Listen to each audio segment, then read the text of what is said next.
Hello, friends. Lee Seacamp. You're listening to No Small Endeavor. This is our unabridged interview with Tara Brach. Tara is an internationally renowned and celebrated teacher of mindfulness meditation.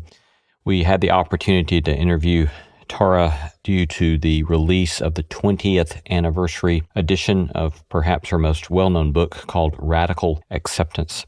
This was a lovely interview, and it was a wonderful opportunity to read her book. One of those experiences that gave me immediate, helpful practices for my life. I've had to do a lot of work in my own life learning to navigate the voices in my head. And Tara gives us all sorts of immense insight and help in navigating those voices in our head and what we might practice in order to change some of the habits we have in our lives that we might want to change. I hope you find this immensely helpful, as I did. Enjoy. Hey friend, if you didn't know, I started a newsletter a while back that comes out every 2 weeks. I've been delighted to hear from so many of you about positive response to the newsletter. We call it the No Small Endeavor Notebook, where I riff on themes and topics related to our podcast, giving you additional material for thinking and doing in your own quest to make sense of what it might mean to live a good life. Join us by going now to nosmallendeavor.com and sign up there. Again, go to nosmallendeavor.com to sign up now for our free No Small Endeavor Notebook newsletter. So my lovely wife Laura and I just celebrated a big anniversary for our marriage. It was big enough, and no, I'm not telling you how many years, but it's more than I can hardly believe. Big enough that we decided to take a trip to the UK to celebrate. Now, I make a packing list before I start packing for a big trip, and guess what was both on the list and in my bag when I went through international departures? Kachava is especially ideal when you're on the go, when you don't want to sacrifice quality nutrition for convenience, or when you want an alternative that is incredibly tasty when you're tempted with fast food. I love it, truly. It's a whole body meal with plant-based protein that actually tastes delicious. We get all-day energy with 5 key vitamins and minerals, the nourishment of the immune system, 25 grams of that 100% plant-based protein. And listen to this. With every 2 scoops of Kachava, you get 85 plus superfoods, nutrients, and plant-based ingredients. Try Kachava risk-free with their Love It guarantee, and thousands of rave reviews agree you're going to love it. Shop now through December 2nd to get 30% off your first purchase of 2 or more bags. Go to kachava.com and use code NSE, valid for new customers. So that's 30% off your first order for a limited time at kachava.com,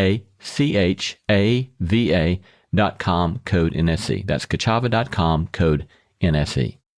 Tara Brach is a meditation teacher, psychologist, and author of several internationally best-selling books. Our popular weekly podcast on emotional healing and spiritual awakening is downloaded 3 million times a month. Tara is founder of the Insight Meditation Community of Washington, has been active in bringing meditation into schools, prisons, and underserved populations. Together with Jack Kornfield, she's co-founded the Mindfulness Meditation Teacher Training Program, which serves participants from 74 countries around the world. Today, we're discussing her bestseller, Radical Acceptance, Embracing Your Life with the Heart of a Buddha, recently released in a 20th anniversary updated edition. Welcome, Tara. Nice to be with you, Lee. It's nice to be with you. I've been looking forward to this conversation for a long while, so I'm grateful that we get to spend a bit of time together today. Congratulations on 20-year anniversary of your book, Radical Acceptance. I know. It ages me, and it's hard to believe. But yeah, thank you.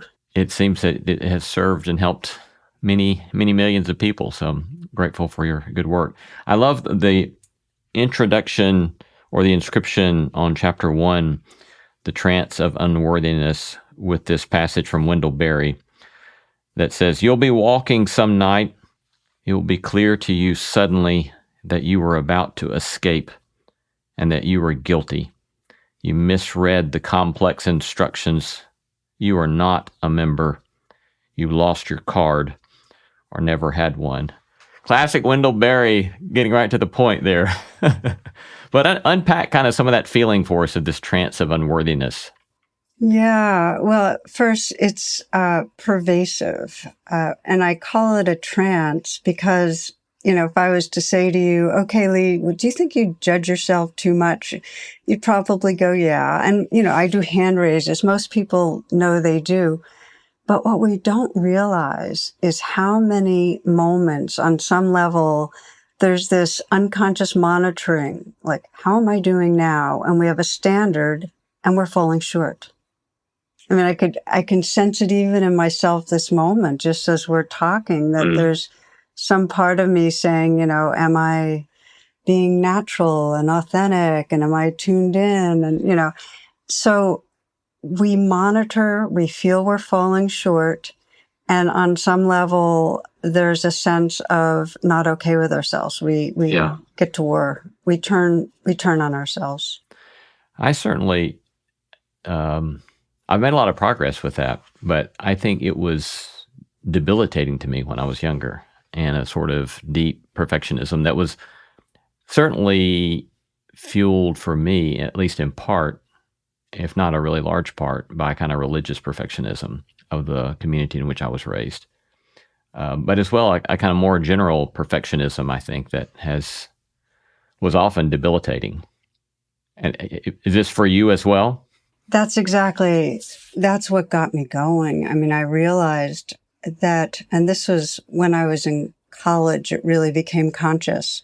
I remember being on a hike with a friend, and she was saying, I've learned to be my own best friend. And I thought, oh my gosh, I'm the farthest thing. I was the harshest critic. My body weighed too much, and I wasn't, my way of doing relationships was off, and I wasn't a good daughter, and this and that, not contributing enough. So I realized how wall to wall it was. And that when you say crippling, when we don't see it, that sense of unworthiness really makes it impossible to be intimate with others, because we have that sense of, if they really knew. And I think of one woman who was sharing being with her mom when her mom was dying, and she was in a coma. And when at one point she kind of opened her eyes and looked really lucidly at my friend and said,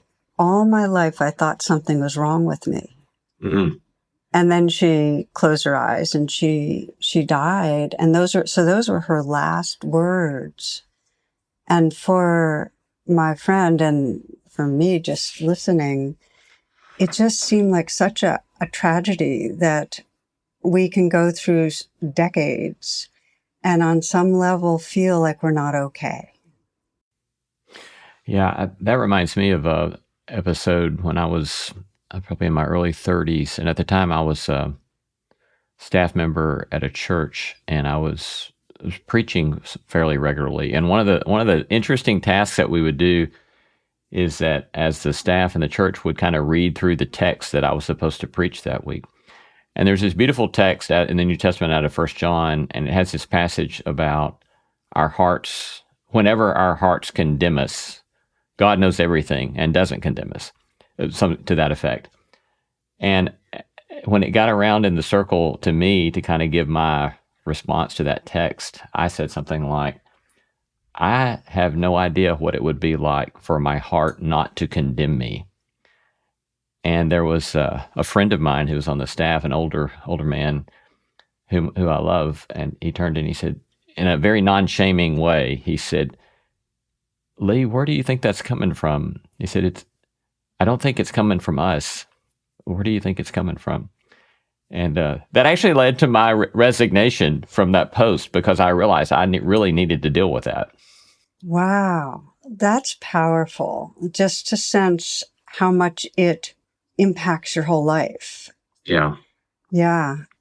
Well, you started pointing to it there, but you say further on in the chapter, the more deficient we feel, the more separate and vulnerable we feel. Unpack that for us a bit.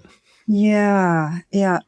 I feel like our deepest longing is to belong. I mean, it's in our DNA that we are pack creatures, we're social creatures. And so feeling that we're enough, feeling that we're deserving, then we sense we belong and we can relax. So when there's a sense that there's something wrong with me, that we're flawed, hand in hand with that, because that's shame, is this fear that we're going to be pushed out of the group, out of the belonging. So we get really gripped by that fear of failing. It really means a lot to fail. It's not okay to make a mistake. It translates into I'm going to be rejected and flung out into the cold. And I think a lot about how come it's so pervasively, because you mentioned the messaging of perfection that can come through different religions, and it comes through a number of religions, not just Christianity, how we're supposed to be. And I think that deep down, if I kind of look at the existential roots of this, because it feels so, many, many cultures, is that we come into existence and we're wired to feel separate, that in some way there's a self in here and a world out there. Like every organism has that perception. And it's really interesting because all of the defenses, all of the ways we protect ourselves, all the ways we try to self-aggrandize come out of that sense of I'm separate, something's missing, something's wrong, I need something. And what we do as humans is we go from that sense of life is dangerous, something's wrong, to I'm wrong. We take it personally. That is the way the ego is structured. And you can see it. And this is where it's so disturbing. I know so many people who were sexually abused when they were young. And on some deep level, they feel it was their fault. And it's because that sense of something's wrong so quickly gloms onto our sense of our own core is wrong. Yeah. So the more we're in an environment that is not confirming our belonging, in other words, if there are a lot of hurdles to feel a sense of belonging to our family, to the earth, to the community, then it's gonna in some way be a reflection to us that something's wrong with me. And in our culture, we have such a hierarchical culture. I mean, there are so many different hierarchies that give the message to some, you are less than, whether it's racial or by class or by religion, whatever, that many, many people get the message from our society of that sense of flawedness. Mm. So then your book is structured around this fundamental claim that the way out, or let me just read this one passage. The way out of our cage begins with accepting absolutely everything about ourselves and our lives. So I'm sure a lot of people are going to receive that as quite objectionable, but unpack that and make the case for it for us. Sure. Well, I think right away, I think of Carl Rogers, famous American psychologist, who said, it wasn't until I accepted myself just as I was that I was free to change. Mm. And the reason I like that so much, Lee, is that it says basically that on some deep level, making friends with or being at peace with how we are in the moment, like how this life is expressing right in this moment, is the precondition to transformation. If we're at war with ourselves, we're just seeding in the soil of our psyche more aversion, more shame, more guilt. So if we want to be able to emerge and evolve, in some way we have to make friends with the life that's here. Another way of saying it is we just have to stop being at war with reality, because we are as we are. And we have amazing potential to change some of the habits that cause ourselves or others harm, but we won't be able to access that if we're at war with ourselves. Mm.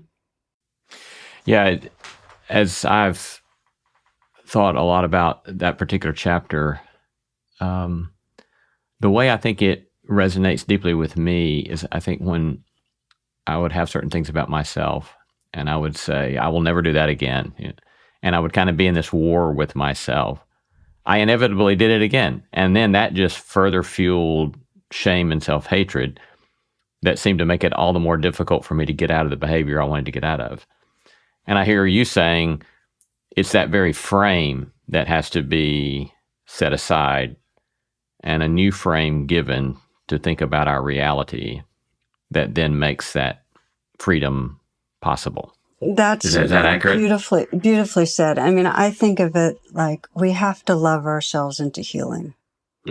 We cannot, it doesn't work for children. It doesn't work for anybody to punish people into trying to bring out the best of who they are. And I saw with myself, because when I was in my 20s, I had an eating disorder and I had a huge shame around it. And so, I kept being very punishing towards how I was eating and how I was experiencing myself. And I finally got to this place that I realized that I had to sense where the pain was and really hold it with kindness, that the drivenness, that sense of not being able to tolerate being with the rawness of my experience without self-soothing with food. I had to hold that with enormous compassion and that somehow relaxed my nervous system so I could start making new choices. So it's and that's just one example. I mean, I've held all sorts of things against myself and realized that wasn't going to bring out a positive change. Mm-hmm. Yeah, on your definition of radical acceptance, you said it has two parts: seeing clearly and holding our experience with compassion. And you kind of started to get at that, but would you tell us a little bit more about both of those two parts of acceptance? Yeah. So it's described, I love the description of the two wings of the bird, and that anytime we want to wake up our awareness, wake up to who we can be, there are two wings in order to fly and be free. And one wing is the wing of what's sometimes called, excuse me, mindfulness, which is seeing clearly what's happening in the moment. And the question that you can ask yourself to have that wing wake up is, what is happening inside me right now? It's just a really simple, powerful inquiry. What is happening inside me right now? The other wing is the wing of compassion, which says whatever we're seeing, can we hold it with some tenderness, some grace, some space, some kindness? And that wing, the question is, and can I be with this? Or can I let this be? And I'll share just a story that really helped me attune to the two wings. Was I was teaching at a 2-week silent retreat, and we do interviews with the people who are there. And one of the men that I was doing interviews with was in the early stages of Alzheimer's. And he was a clinical psychologist, and he had been practicing meditation for a decade, just to give a little background. And when I met with him, I asked him how he was doing. And he had kind of a gleam to his eye, and he was lighthearted. And I kind of asked him, how is it that you're able to have that kind of spirit? And he said, I don't think anything is wrong about what was going on with him. And then he told me about, some months back, he had been giving a talk to about 100 people. And he started, and then he went completely blank. Like he didn't know why he was there, who they were. I mean, really went blank. So here's what he did. I mean, first he actually paused. I call it the sacred art of pausing, because we cannot enter the next moment fresh if we don't pause. So he paused. And then he started naming what he was aware of. And he would say, heart pounding. And then he put his palms together and bow. And then he would say, afraid, palms together, bow. Ashamed, palms together, bow. Confused. And it kept going. And then he said, relaxing, bow. He looked at the group and he apologized. And one person said to him, and they had tears in their eyes, "No one has ever taught me us this way." Mm. And what had he done? He had basically, those are the two wings. He had named what was happening, just naming experience. And then the other wing, letting it be with a sense of honoring. This is reality in this moment. And that created the circumstance for him to calm down, for him to be in relationship with others. The two wings have transformational magic. They bring us into the power of presence. And sometimes it takes time, because we have all sorts of distractions in our mind and so on, to simply notice what's happening in the moment and open our hearts to it. Mm. You said, that's a beautiful story. Thank you for that. And that sort of yielding to that moment. I think of someone who's often in front of people and then to struggle with Alzheimer's that way and then simply not to know what I'm doing. I can't imagine the terror in that, potential terror in that, and then that capacity for him. But I would imagine he couldn't have done that apart from his decade of practicing being mindful. So I agree. I think that, and again, Alzheimer's has so many different expressions, and he was very, very positively habituated to pausing and noticing what was happening. But what it speaks to is really something that's a capacity in every human brain. Is, if you think of our evolution, I'm very interested in, how we evolved and how, yes, we have this primal survival system that goes into fear, fight, flight, freeze.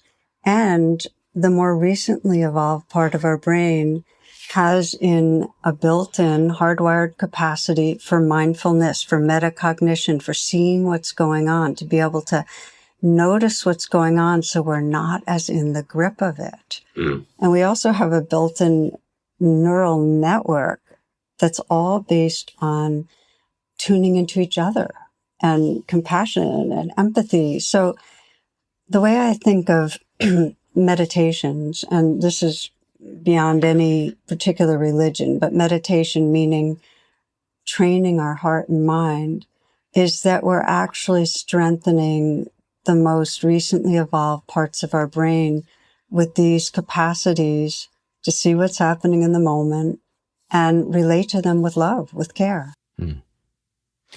You mentioned this notion of pausing as kind of maybe I would call it a meta habit that I see you pointing to.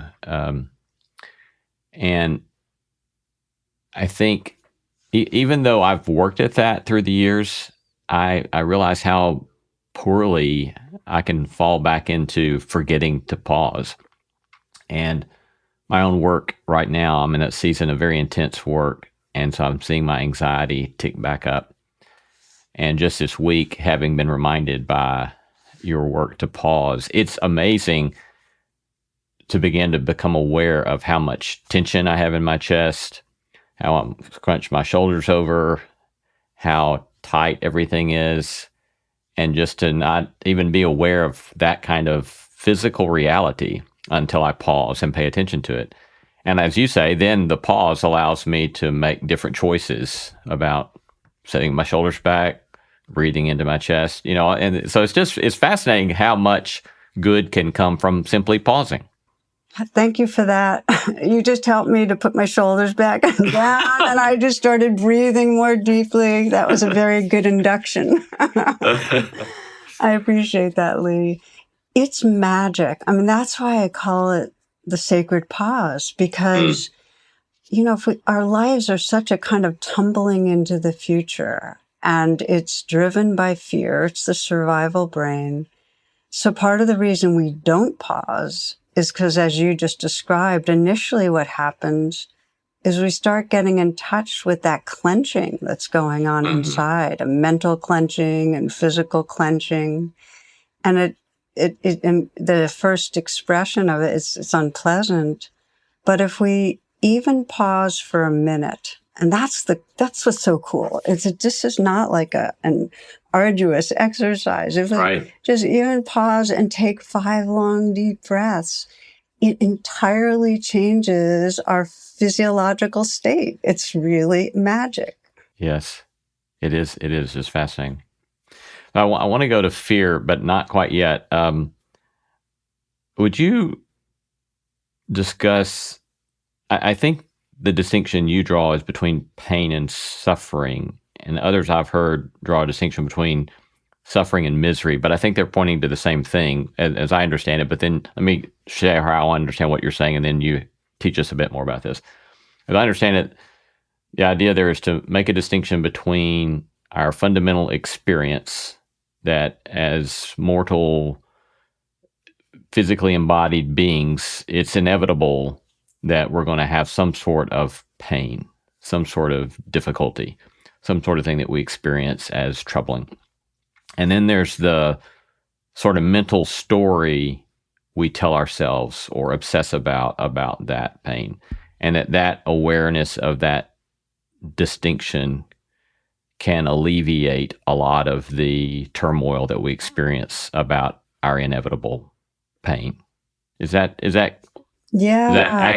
Yeah, that is. I mean, the phrase is that, pain is inevitable, suffering is optional. And where it comes from is pain meaning unpleasant, and pleasantness is just part of the human nervous system's experience. Like, it's just going to keep happening. And we're storytelling creatures. And the more we wrap what's going on with an interpretation or a narrative, the more we end up locking in. So I think it was Jill Bolte Taylor, the neuroscientist, who described, if left to its own devices, there's, very short duration for emotions to come and go, like the weather. But what locks something like fear into mood, what locks disappointment into depression is, the ongoing mental narrative. And so if we can learn to have an experience, and instead of going off into all of our beliefs and thoughts about it, coming directly in contact with the sensations, what's going on in our body, it'll come and go. So that's the idea, is that we don't have to lock into suffering. That reminds me of another habit I have seen in myself that I don't like.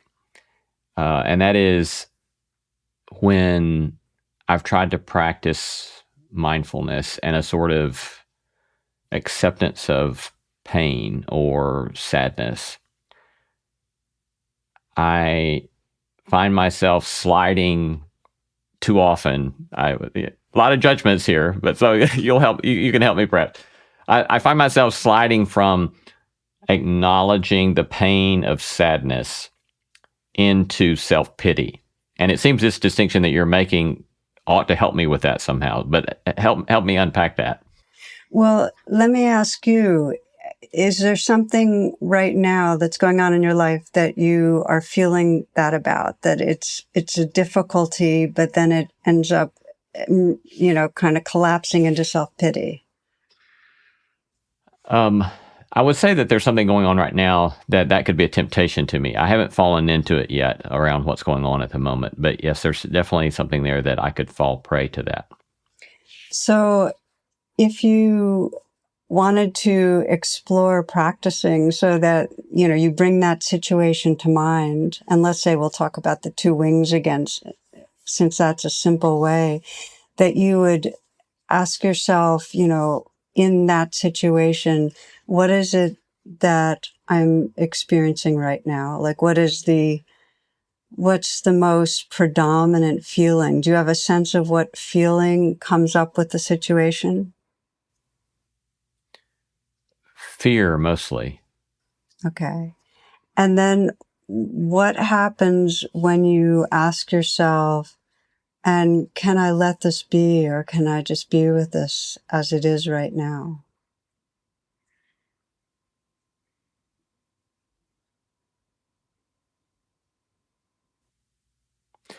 I think part of it is that if things unfold as I would not want them to, then it's going to impact other people negatively as well.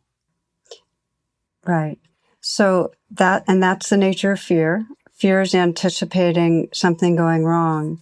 And so, and you mentioned that you wanted to postpone anxiety and fear, and now we're actually talking about it. But there's a number of different ways to have that be the case, but stay present with it. And if you can stay present, then then the whole nervous system has a chance to calm down some. And one of the things I'll often do is, with fear is, either I'll communicate to the fear and say, thank you for trying to protect me.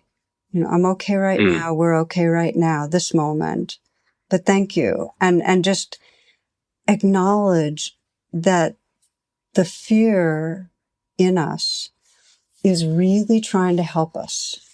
It's really trying to help us. The only challenge is that it's so habituated in our nervous system that we don't have a good off button. In other words, the on button gets jammed, and then it's no longer a survival mechanism. It's just a habit. So what you want to do is shift so that it comes back into, okay, right now we're okay. And that gives your nervous, thank you for trying to protect me, but it's okay right now. If for some reason it's very charged, that won't work. Like if it's a very charged fear, it's not going to be getting a cognitive reassurance and calm down. In which case, there are ways to ground into the present moment that are really, really powerful. To sense, the space around you, and sense the sky, and sense what's larger that can hold it, to sense that other people experience this too, that you're not alone in this, to ground your body and feel the weight of gravity and feel yourself as part of the earth. I mean, there's a lot of different practices that can help create a larger context so the fear is not so much of an assault. Yeah, so let's go ahead and keep unpacking fear and anxiety. And I'll say as well, just out of personal experience here, I was, whether by nature or nurture, I was wired for anxiety when I was very young, and I got treated for a stomach ulcer when I was a 7th grader that I think was fueled by kind of anxiety. And so I've had lots of experience with anxiety and with some seasons of depression. But your definition of fear, you're talking about the difference between the physiological effect and then the mental part of that. Would you kind of give that definition for us? I found that so helpful. Yeah, well, we all have a physiology of, when we get afraid of what happens in our bodies and the kind of secretions that go on and so on. That is, the affect that's universal. All human bodies have it. When our minds then start circling in their interpretation of that, oh, this happened before, and here's how things went wrong, and here's whose fault, that kind of thing, it turns into anxiety that, can get locked into the nervous system that doesn't have to be there. It's no longer connected to survival. It's being fueled by the activities of our mind. The question then of interrogating fear that you kind of pointed to a moment ago and asking me those questions.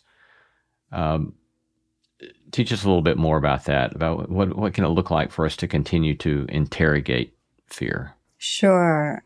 I'll do it by way of example here. A practice I often use that really is the most useful practice for the two wings is called the RAIN meditation. And it's an acronym: recognize, allow, investigate, and nurture. And I've had more people tell me that the RAIN meditation saved their life when they were caught in fear or shame or anger or whatever it was, conflict with people, than any other practice. Mm. And again, this is something, people from all faiths, from all different traditions and so on. And the reason is because, again, it is activating our evolved brain, really. It activates mindfulness and compassion. So about, my mother died when she was 86. When she was about 82, she moved down here. And I was at a time of high level demand of, finishing chapters on in a book and a lot of teaching, traveling. And I adore my mom, and I was glad to have her move down with us. And I really was struggling because I was so busy and I didn't want to let her down. And I remember, I was feeling guilty in terms of her, but I was also very, very anxious about, dropping the balls, and having things really go south on a lot of levels. So I remember once I was in here, where I am right now, and I was putting together a talk I had to give that night on loving kindness. My mother walked into the room. She wanted to show me an article, and I was so fixated on the screen I didn't even turn my head. She just very graciously put down the article and walked out, but I looked and saw her retreating figure, and I said, oh my gosh, I don't know how long I'm going to have her. And so I paused. I'm so thankful that the sacred pause, and I did RAIN. And this is going to be my example of, working with the anxiety, because I recognized that the R's recognize, it begins that wing of mindfulness. Okay, what's happening here? Anxiety, guilt. The A of RAIN is allow, which says it's here right now. Just not to argue with reality. This is like a wave in the ocean, it belongs. And I often say for the A of RAIN, this belongs. The I is investigate. And investigate is primarily somatic, meaning what's going on in this living body. But it can start with, what am I believing? Because we have this narrative always. So what I was believing was, I'm going to fail. I'm going to fail my mother. I'm going to fail my students because I'm not going to be done on time. I'm going to fail myself for not finishing this chapter. It was a real fear of failure. And that was, very core anxiety. And underneath that, I'm going to fail and be rejected and, life's going to end. It was deep. So I then continued to investigate, because this is the key thing. It has to be somatic, because if we don't really feel it in our bodies, we can't really open to a larger space. So I could feel this clenching in my chest and my gut, it was this kind of aching, empty feeling in my gut. And I put my hand on my heart, because that's the beginning of the N of RAIN, which is nurturing. And I just asked myself, so ask this place in me, what do you really need? What do you need to trust or feel? Or, because at the beginning of nurturing is to sense what's needed here. And what was really needed was that I just trust my love, trust my goodness, trust that, what was in me, my heart, my spirit was gonna, it would be fine. I'd be imperfect, but fine, So the fullness of nurturing is just to send that caring message inward, which is what I did, kind of trust the goodness. And I could feel I'm feeling it right now.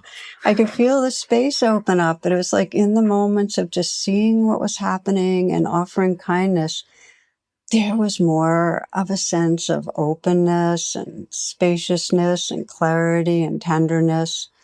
It was like I was back home in my own soul. I was resting in the truth of who I was, more true than that busy, harried, anxious, guilty self, which is, by the way, the gift of rain.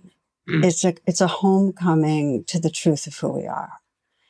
And so I started noticingly, I'd be with my mom and we'd be, I'd take her to a doctor, but I wasn't like rushing to get to the doctor. I was with her and we were having our, we had such a good repartee and our walking by the river together, not trying to race to get home for something or having our big salads at night and not thinking about what I had to do upstairs in the office.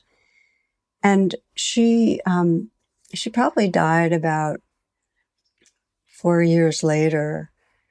And, I just talking about her, I feel my tenderness towards her, but there was no remorse because I had Rain had saved my life moments with my mom, where I could have been caught in that anxious, small-minded scurrying. It actually allowed for the presence not to race through these moments. And I think that often anxiety does that. It makes us smaller and it has us fixating on what do I need to do? What do I need to get done? What's going to go wrong? And we're racing. It's like racing over the surface of our lives to get to the end. And we're not dropping in and, being awake and open-hearted with those that are right here. Thank you for that. Does your desire to contribute to human flourishing include preparing for ministry? Nations U, a proud sponsor of NSE, has been inspiring and equipping Bible students to be better disciples and teachers for over 30 years. Nations U accredited certificates and degrees can prepare you to live a transformed life that enriches and transforms the lives of others.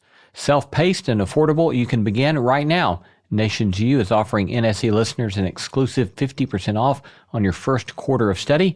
Enter the discount code ENDEAVOR50 when you visit nationsu.edu/endeavor or click on the link in the show notes. Again, that's nationsu.edu/endeavor. So RAIN, recognize, allow, investigate, and nurture. That's it. And then what I call after the rain is just like after a real rain, that's when everything kind of flowers. After we've done those steps, to then just start to notice a larger truth about who we are, that there is more awareness, there's more light, there's more space, there's more tenderness than when we were identified with that smaller self. There's an assumption throughout what you shared with us today of the goodness of self-compassion. And why do you think there seems to be so much suspicion in our culture of self-compassion? I think that for many, it translates into, in some way, indulging ourselves. And the sense is, if I truly accepted myself or was compassionate towards myself, I'd never change. I'd never improve. I'd never become the person I want to be. So the deep belief is I have to in some way badger and attack myself into improving. And we're very deeply attached to improving. And that's fine, having an aspiration to be all we can be. But there's some misunderstanding that the way that we evolve actually comes out of that heavy-handedness or that, as I mentioned earlier, that punishing. I've never seen it work. I don't see it work in bringing up children. It's not like we bring up our child to be who they can really be by attacking them. There's so much both research and intuitive understanding that the more that there is a space of unconditional loving, of really having that child know they belong. If you think of the two things a child most needs, it's to be seen. In other words, to be understood. I get you. I see you. You know, their intrinsic value. And to be loved for what's seen, you know, to be cared about. And when that, you know, as attachment theory says, when attachment is strong, the bonds, then the child is free to become the creative, spontaneous, awake being that's possible. Mm. So what I'm really teaching is about spiritual reparenting. That's the way I think of it. It's like most of us did not get that, what I just mentioned. And it's not our caregiver's fault. It's actually, again, endemic to our larger society that, you know, does not make belonging easy. Our societies, we're in a very, you know, it's capitalistic, competitive. It inclines us towards trying to beat out people or win, or it inclines us towards mistrust, sets all these standards that you're not good enough if you don't have a certain size body or a certain look, or that you're not, as I mentioned earlier, of a certain color or religion or whatever it is. And when those messages are in the society, they come through caregivers. Caregivers get anxious. They set all these standards. Most people I know felt very judged and felt like to be accepted and loved, they had to meet certain standards. They weren't just intrinsically lovable. And so when I've, in addition to teaching meditation, I spent many decades as a clinical psychologist, and so many people, the core was a sense of, I don't feel lovable.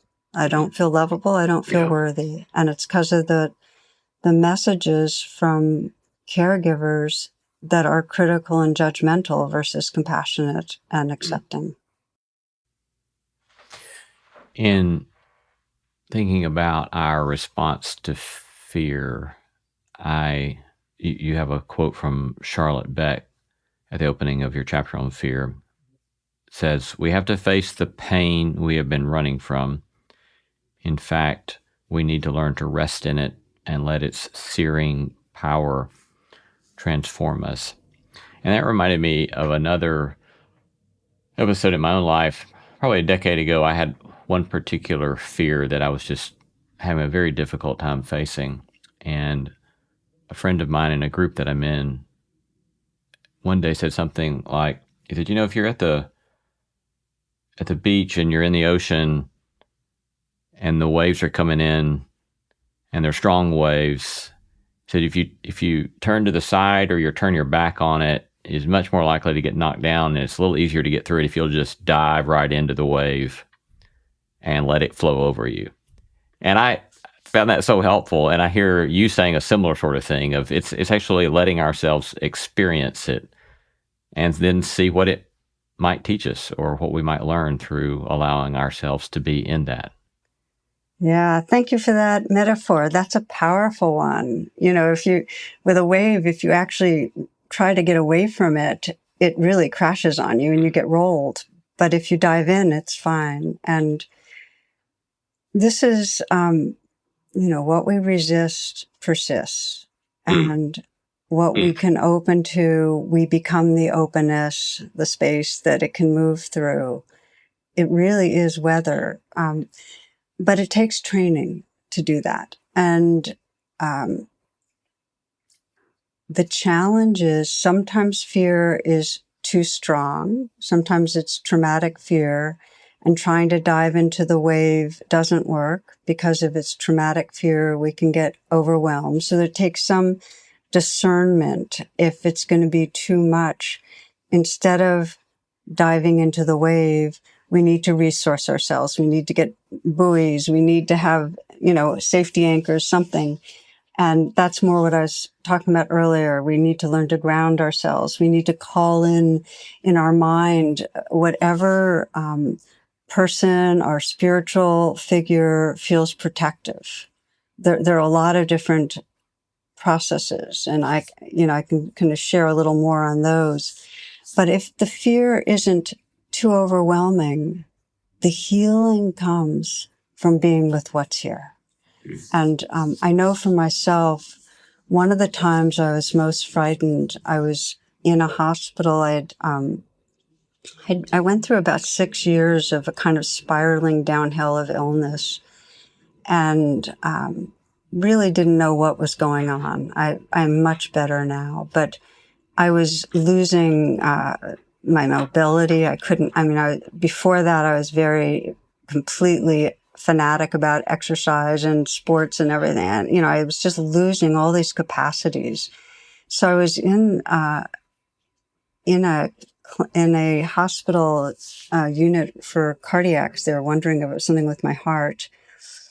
And I remember being alone. You know how it is. It's an endless day in a hospital. The lights never go out. And I started getting very fearful one night, started thinking, because I had no idea what was wrong, and thinking of all the different things coming up that I might have to cancel and that I probably would have to cancel. And so I remembered a teaching that's just what we're talking about, Lee, which is to meet your edge and soften. Could you say that again? Meet your edge and soften. Mm. And so I said, okay, with this fear, I'm gonna meet my edge and soften. And I kept opening to it, and it was, it was very raw in my body and very, very unpleasant. And I kept saying, meet your edge and soften, soften, open, soften, let it be there, let it be there. And the fear transformed into grief. It's like under the fear was the grief of losing life. Because, our fear of what's ahead is that we're going to lose life in some way. Somebody we love, something we value, there's going to be loss. So I was opening right into the grief about that loss. And then again, meet your edge and soften, like let it be there. Open. And something collapsed. And it just became this field of poignant tenderness. That the grief itself, that embedded in the grief, was just this love for life. And I could just feel this love for life.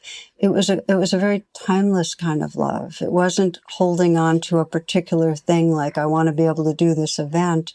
It was just loving life. It felt very vast and very timeless.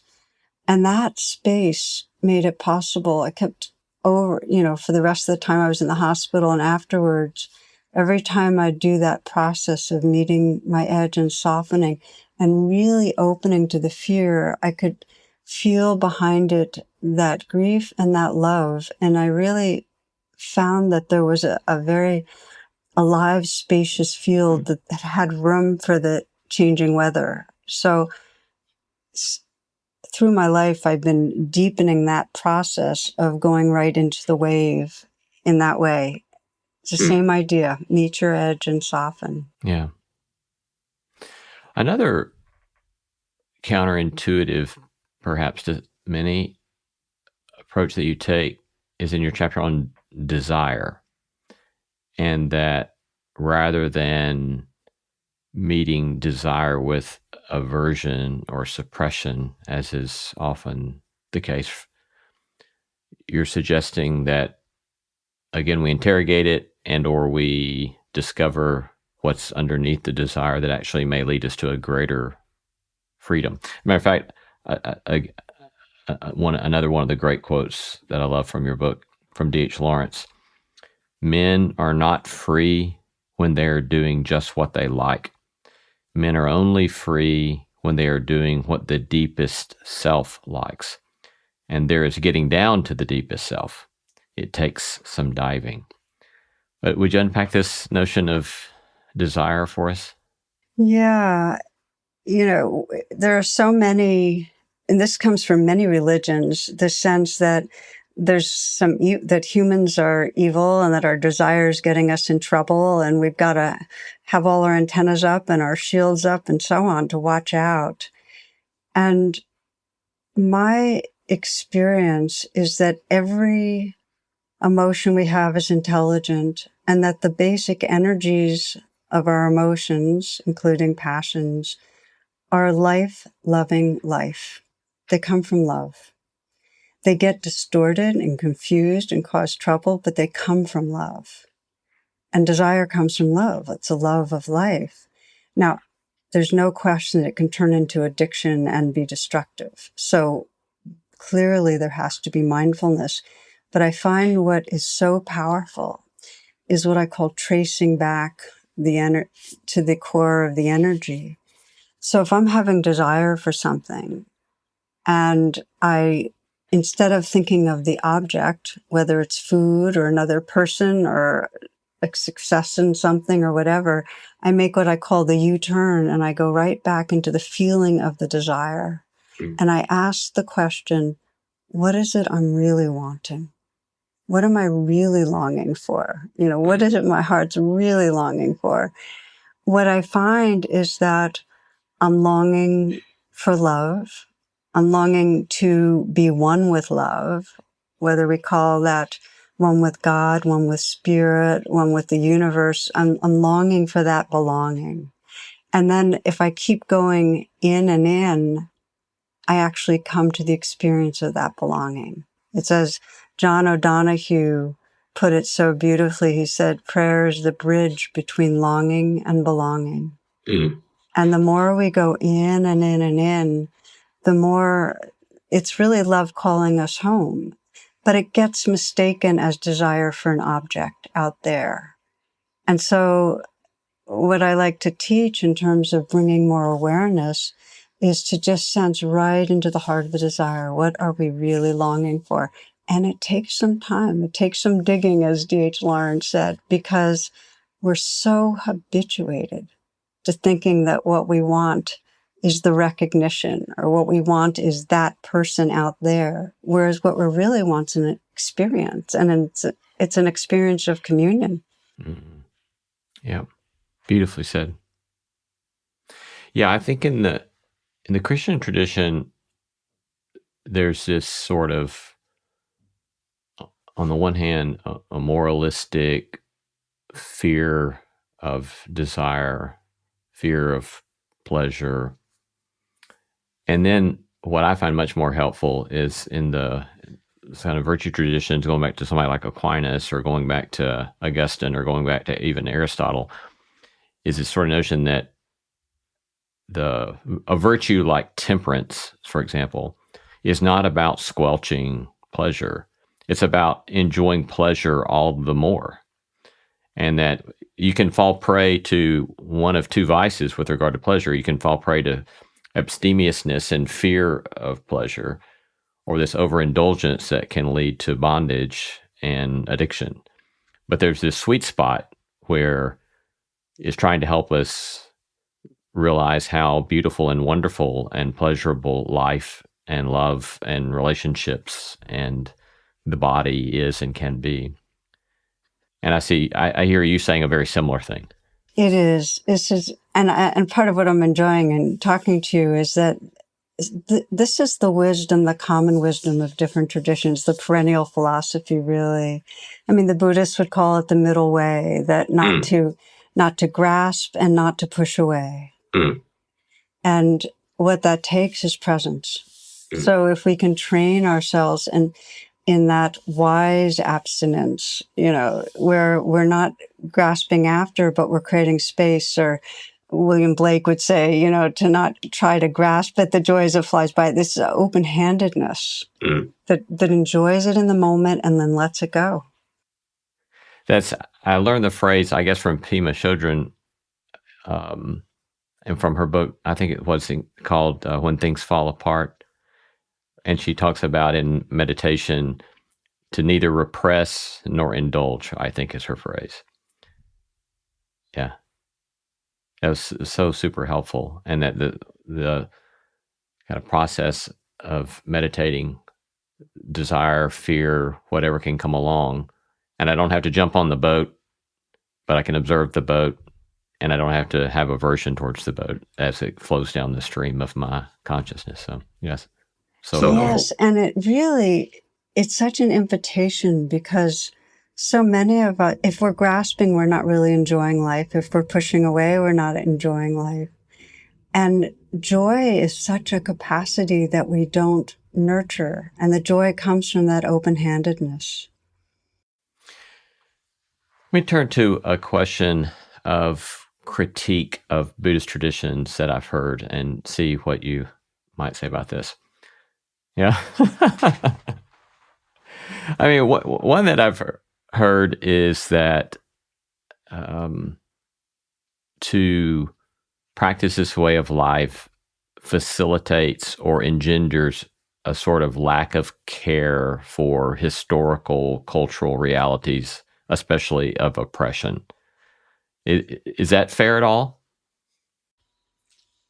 I can imagine if, this is true with any tradition. There are some currents within a tradition that are more extreme and shut out certain things. So if, there was a personals ad in a Buddhist magazine that said, tall, dark, handsome Buddhist looking for himself. I love that because, it can be, it certainly can be, and I think of it as avoiding life. It can be, you can take from the tradition that we're supposed to go off into a cave and we're supposed to be very inward focused and the outer world doesn't matter. It's all an illusion. And so there are certainly people that would veer in that direction. There are, just like Christianity, there are so many different expressions of Buddhism. To me, the most awake or evolved is totally based on compassion and caring about the world. It's called the Bodhisattva path. It's one of the main understandings that, the heart of Buddhism is compassion, and we begin with ourselves and widen the circles to include all beings everywhere. And that the idea is not to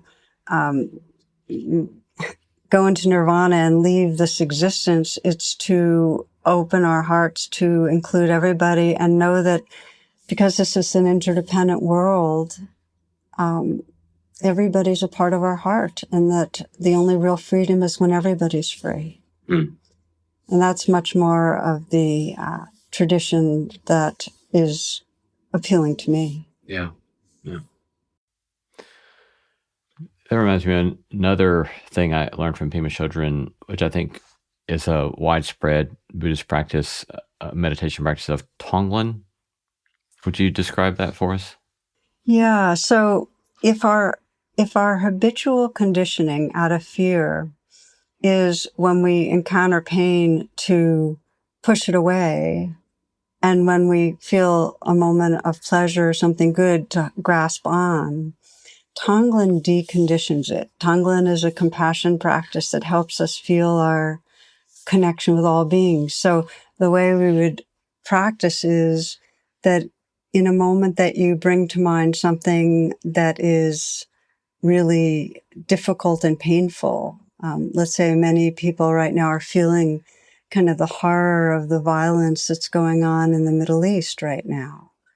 And so what we would be doing with Tonglen, and it uses the breath as a way to activate our capacities. When you breathe in, you actually make yourself available to that suffering. You let yourself be touched by the suffering. You imagine it and you breathe in and feel like that pain is actually being felt in your body. So it reverses the sense of keeping away and ignoring and avoiding and so on. And then with the out breath, you feel your deepest wish for freedom, for healing from suffering, for relief, and you send it out. So it's a taking in and a sending out. And the fear that people have is they're going to take in and be overwhelmed. That's the fear. If we think we're an individual separate self, that's totally understandable fear. But what happens when you start breathing in and letting out is that you start feeling that you're the tender space that the world's happening in. There's plenty of room for it. And it creates a sense of profound connection with all beings. So it's not their suffering over there. It's our suffering. It's our shared suffering. And that's a profound waking up, because we tend to move through life as in a kind of cocoon. Right. Yeah. I'll give you another example that's, the way that these compassion practices actually really connect us with each other, because it's so easy to have pity for people at a distance that are struggling and not sense it as our shared pain. Was I first saw this in a documentary Van Jones was involved with, where he brought together two groups of people. And one group were from West Virginia, and they were struggling with the opiate epidemic, and, all professionals trying to help. And the other group was from South LA, and they were struggling with heroin and drug epidemics out there. And he brought together these two groups. And so, Lee, these were very culturally different groups. I mean, you have the group from West Virginia, which were politically white, they're Christian, and they were politically very, very different from the primarily Latinx and Black population from South LA. So here you got these two groups for a week being together and, exploring the epidemics that they were both dealing with and getting to know each other. And of course, at first there was a lot of mistrust and there was a lot of sense of separateness. And I'm sharing this because our society is so, completely caught in division. So there they were, they're there for a week, and he asked them to each bring a picture of someone they had lost in the epidemics. And at one point during this documentary, you see one man holding a picture of his son, and he said, "The last thing I told him was, you got yourself into this, you get yourself out." And you could feel the whole group. It's like you could see that, like as with the Tonglen practice, it was no longer my suffering, it's our shared suffering. Mm-hmm. And how realizing that created this really precious, I think, sacred space, because it becomes sacred space when we see the truth of our communion, of our belonging to each other. And you could see that there. So I share this because there's so many ways that we habitually go into our particular social identity and how we're separate. And we need to actually intentionally lean in to sense the truth of our shared vulnerability, that just like you struggle with anxiety, like, of course I know fear, and it's the fear. And just to look at each other right now and say, yeah, these human body minds get caught in that. And also be able to look at each other and see behind the mask, so to speak, the deep goodness, the care about the world, the caring that is bigger than any ego identity. And to trust in that, that's what will bring us together and heal in our world. So we need these practices that help us to see more truthfully each other. Been talking to Tara Brach, author of Radical Acceptance, Embracing Your Life with the Heart of a Buddha, recently released in a 20th anniversary updated edition. Tara, it's been lovely talking to you today. Thank you so much for the wonderful conversation. I feel the same. A lot of appreciation for what you do, Lee. Thank you. Thank you. Black Friday at Abercrombie Kids is here with 40% off everything, and Spotify listeners are getting an extra 15% off with code SpotifyAF. This is your time to shine and finish holiday shopping on sale. Shop in the app, online, and in stores. 40% off everything valid in stores and online November 24th, 2025 to December 1st, 2025 in US and Canada. Excludes clearance and gift cards. Online price reflects discount. Use code SpotifyAF to get an additional 15% off everything in stores and online at checkout from November 24th, 2025 to December 1st, 2025 in US and Canada. Excludes clearance and gift cards. See details online. Oh, Hilton stay, oh, Hilton stay. Your beds are soft and cozy. No lumpy couch, no stiff futon, no shower line at crack of dawn. Oh, Hilton stay, oh, Hilton stay. When you want holiday comfort you can count on, it matters where you stay. Enjoy comfortable rooms and friendly service when you stay with Hilton instead. Save up to 25% this season when you book with Hilton. Hilton for the stay. Terms apply.